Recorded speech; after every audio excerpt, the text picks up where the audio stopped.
رسمتك يا حبيبي في خيالي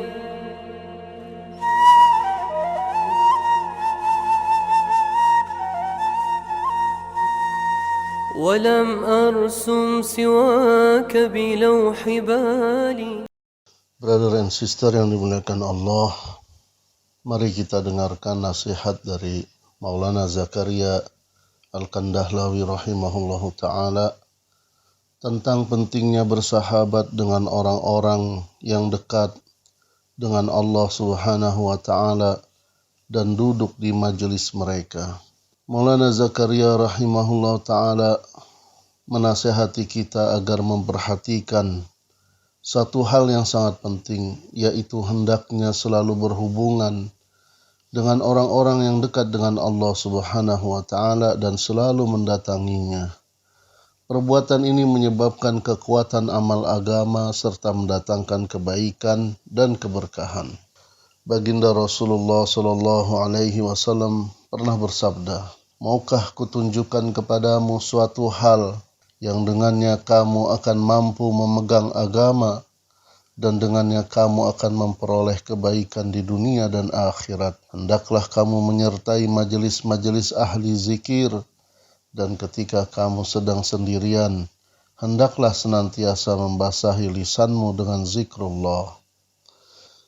Sangat penting untuk mengetahui siapa orang-orang yang dekat dengan Allah Ta'ala. Ciri-ciri mereka adalah senantiasa melaksanakan sunnah-sunnah Nabi SAW. Sebab Allah Subhanahu wa Ta'ala telah mengutus Rasulullah SAW sebagai suri tauladan untuk umatnya. Allah Subhanahu wa Ta'ala berfirman, "Qul in kuntum tuhibbunallah fattabi'uni yuhibbukumullah wa yaghfir lakum dzunubakum wallahu ghafurur rahim." Katakanlah wahai Muhammad sallallahu alaihi wasallam, jika kamu benar-benar mencintai Allah, ikutilah aku. Niscaya Allah akan mencintaimu dan mengampuni dosa-dosamu, dan Allah Maha Pengampun lagi Maha Penyayang.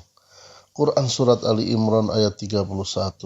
Oleh karena itu, saudaraku yang dimuliakan Allah, barang siapa mengikuti Rasulullah SAW secara sempurna, berarti ia adalah orang yang dekat dengan Allah Subhanahu wa Ta'ala. Kekasih Allah, yaitu para wali Allah. Sedangkan barang siapa yang jauh dari sunnah Nabi SAW, maka ia telah jauh dari Allah Subhanahu wa Ta'ala. Para ahli tafsir menulis bahwa barang siapa mengaku mencintai Allah Subhanahu wa Ta'ala tetapi tidak mengikuti sunnah baginda Rasulullah SAW, maka ia adalah pendusta. Karena sudah menjadi kaidah dalam bercinta bahwa seseorang akan mencintai segala sesuatu yang berhubungan dengan yang ia cintai, seperti rumahnya, temboknya, lantainya, tamannya, sampai binatang peliharaannya. Ada sebuah syair mengungkapkan, "Tatkala ku lewati kota Laila, ku ciumi seluruh dinding-dindingnya. Bukanlah cintaku kepada kota itu yang menggetarkan kalbuku, namun cintaku kepada dia yang menghuni kota itu." Sedangkan seorang penyair lain berkata, "Kamu mengaku mencintai Tuhanmu, padahal kamu mendurhakainya selalu. Ini sungguh perbuatan yang aneh demi hidupku. Seandainya cintamu itu sejati, niscaya kamu senantiasa mentaatinya. Sesungguhnya seorang pecinta selalu taat kepada yang dicintainya." Dalam hadis lain, Rasulullah SAW ada pernah bersabda, "Seluruh umatku akan masuk surga, kecuali mereka yang enggan memasukinya." Para sahabat radhiyallahu anhum bertanya, "Siapakah orang yang enggan itu ya Rasulullah?" Beliau menjawab, "Barang siapa mentaatiku, ia akan masuk surga. Barang siapa mendurhakaiku, maka dialah orang yang enggannya." Beliau pun bersabda dalam hadis yang lain, Tidak sempurna iman seseorang di antara kamu sehingga segala keinginannya mengikuti agama yang aku bawa. Sungguh mengherankan orang yang mengaku dirinya muslim tetapi tidak mentaati Allah Ta'ala dan meninggalkan sunnah-sunnah Rasulnya. Bila kita menyampaikan hal ini kepada mereka, bahwa mereka meninggalkan sunnah Nabi SAW, tentu mereka akan marah seakan-akan mereka ditusuk tombak oleh kita. Ada seorang penyair lain mengatakan, barang siapa menentang jalan Nabi, maka jalan manapun yang ia lewati tidak akan sampai ke tempat yang ia tujui.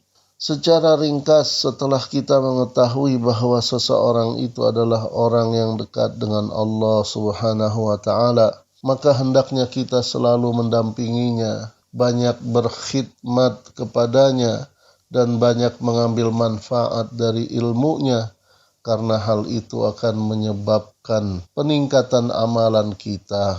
Hal ini juga merupakan perintah Nabi SAW. Dalam satu hadis, Nabi kita Muhammad SAW bersabda, apabila kalian melewati taman-taman surga, nikmatilah buah-buahnya. Para sahabat radhiyallahu anhum bertanya, apakah taman-taman surga itu ya Rasulullah? Beliau SAW menjawab, majelis-majelis ilmu. Baginda Nabi SAW pun bersabda, sesungguhnya Luqman Hakim menasihati anaknya, wahai anakku, duduklah bersama para ulama dan dengarkanlah ucapan-ucapan ahli hikmah, yaitu orang-orang yang memiliki sifat bijaksana. Karena sesungguhnya Allah Subhanahu wa Ta'ala menghidupkan hati yang mati dengan nur hikmah, sebagaimana Dia menghidupkan tanah yang mati dengan air hujan yang deras. Hanya orang-orang yang bijaksanalah yang paham agama. Seorang sahabat bertanya kepada Rasulullah SAW, siapakah teman yang terbaik bagi kami? Beliau SAW menjawab, seseorang yang jika kamu melihatnya, kamu teringat Allah Subhanahu wa Ta'ala. Jika kamu mendengar ucapannya, ilmumu meningkat. Dan jika kamu melihat amalannya, kamu akan teringat akan akhirat. Dalam hadis lain, Nabi SAW bersabda, hamba Allah Subhanahu wa Ta'ala yang terbaik adalah orang yang jika kamu melihatnya, kamu teringat Allah Subhanahu wa Ta'ala. Allah Subhanahu wa Ta'ala berfirman, ya ayyuhalladzina amanu taqullaha wa kunu ma'as-sadiqin. Wahai kamu yang beriman, bertakwalah kamu kepada Allah dan hendaklah kamu bersama orang-orang yang benar. Quran Surat At-Taubah ayat 119. Para ahli tafsir menjelaskan maksud orang-orang yang benar dalam ayat ini ialah orang yang bersih hatinya, yang sibuk mencintai Allah Subhanahu wa Ta'ala. Jika seseorang berkhidmat kepada jenis orang tersebut, maka dengan sebab bimbingan dan kekuatan rohani mereka, ia akan mencapai derajat-derajat yang tinggi di sisi Allah. Syekh Akbar rahmatullah alaih berkata, apabila keinginan-keinginanmu tidak kamu ikutkan kepada orang yang dekat dengan Allah Subhanahu wa Ta'ala atau ulama pembimbing rohani, maka sekali-kali kamu tidak akan bisa menundukkan hawa nafsumu walaupun kamu sudah bermujahadah seumur hidupmu. Oleh karena itu, bila kalian menjumpai seseorang yang dekat dengan Allah Subhanahu wa Ta'ala, yang di dalam hatimu kamu memuliakannya, maka berkhidmatlah kepadanya.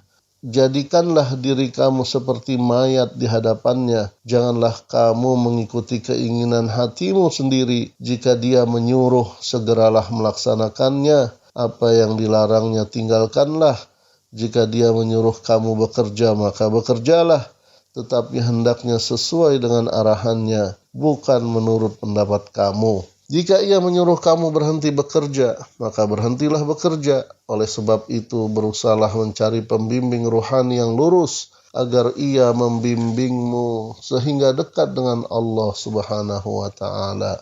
Rasulullah Shallallahu Alaihi Wasallam bersabda, tidak ada suatu kaum yang mengingat Allah Subhanahu Wa Taala dalam satu majelis kecuali malaikat akan berkerumun mengelilinginya, rahmat akan bercucuran kepada mereka, dan Allah Subhanahu Wa Taala akan menyebut-nyebut mereka dalam majelis para malaikat. Adakah nikmat yang lebih tinggi daripada disebutnya nama mereka oleh Allah Subhanahu Wa Taala di majelis kekasih Allah Subhanahu Wa Taala? Baginda Nabi Sallallahu Alaihi Wasallam juga bersabda, Allah Subhanahu Wa Taala akan mengutus satu malaikat kepada sekumpulan orang yang mengingat Allah Subhanahu Wa Taala dengan ikhlas, dengan berkata, Allah telah mengampuni dosa-dosamu dan telah mengganti keburukan-keburukanmu dengan kebaikan. Dalam hadis lain, baginda Nabi Sallallahu Alaihi Wasallam bersabda, majelis manapun yang di dalamnya tidak ada zikrullah dan solawat kepada Nabi Muhammad Sallallahu Alaihi Wasallam, maka majelis tersebut akan menjadi penyesalan pada hari kiamat bagi ahli majelis tersebut. Ada sebuah doa Nabi Daud alaihissalam, Ya Allah, jika engkau melihat diriku meninggalkan majelis orang-orang yang mengingatmu dan pergi menuju majelis orang-orang yang melalaikanmu, maka patahkanlah kakiku. Sebuah syair pernah ditulis yang berbunyi, jika aku terhalang dari wajah dan suaranya, maka lebih baik telingaku menjadi tuli dan mataku menjadi buta. Sayyidina Abu Hurairah radhiyallahu anhu berkata, majelis yang di dalamnya ada zikrullah, menyebut Allah, ingat akan Allah, akan nampak begitu bercahaya dalam pandangan penduduk langit, sebagaimana bintang-bintang bercahaya menurut penduduk bumi. Suatu ketika Sayyidina Abu Hurairah radhiyallahu anhu pergi ke pasar dan mengumumkan kepada orang-orang di pasar, wahai saudara-saudaraku, mengapa kalian duduk-duduk saja di sini? Padahal warisan baginda Rasulullah Sallallahu Alaihi Wasallam sedang dibagi-bagikan di dalam masjid. Maka orang-orang pun berlarian ke masjid, tetapi tidak ada satu barang pun yang dibagikan di sana. Mereka kembali dan berkata kepada Abu Hurairah, di sana nggak ada barang yang dibagi-bagikan. Maka Sayyidina Abu Hurairah radhiyallahu anhu bertanya, lalu apa yang kalian lihat ada di dalam masjid? Mereka menjawab, sebagian orang sedang membaca Al-Quran dan sebagian yang lain sibuk berzikir kepada Allah Subhanahu wa Ta'ala. Sayyidina Abu Hurairah radhiyallahu anhu pun berkata, itulah warisan Rasulullah sallallahu alaihi wasallam. Imam Ghazali rahmatullah alaih menulis banyak hadis yang mirip dengan hadis di atas. Baginda Rasulullah Sallallahu Alaihi Wasallam pun diperintahkan untuk duduk di majelis zikir oleh Allah Subhanahu Wa Taala. Dalam Quran surat Al-Kahfi ayat 28, Allah Taala berfirman, dan sabarkanlah dirimu bersama orang-orang yang berdoa kepada Rabb-Nya saat pagi dan petang hari. Mereka menghendaki ridhonya, dan janganlah engkau palingkan kedua matamu dari mereka karena menghendaki perhiasan hidup di dunia. Dan janganlah engkau mengikuti orang yang telah kami lalaikan hatinya dari mengingat kami, dan ia mengikuti hawa nafsunya, dan keadaannya adalah melampaui batas. Dalam beberapa riwayat disebutkan bahwa baginda Nabi Sallallahu Alaihi Wasallam selalu bersyukur kepada Allah Subhanahu Wa Taala karena Allah Subhanahu Wa Taala telah membangkitkan orang-orang di antara umatnya yang beliau diperintahkan agar sabar duduk bersama mereka. Dalam ayat surat Al-Kahfi ini, Rasulullah Sallallahu Alaihi Wasallam juga diperintahkan agar menjauhkan diri dari mereka yang melanggar batasan hukum Allah, lalai dari mengingat Allah, dan mengikuti hawa nafsu mereka. Adapun mereka yang selalu mengikuti budaya orang-orang kafir, orang-orang fasik, orang-orang musyrik, orang-orang munafik, dan orang-orang Nasrani dalam cara hidup, ucapan, dan perbuatan mereka, baik dalam urusan agama maupun dunia, hendaknya merenung dan bertanya kepada diri sendiri jalan manakah yang sedang mereka tempuh itu.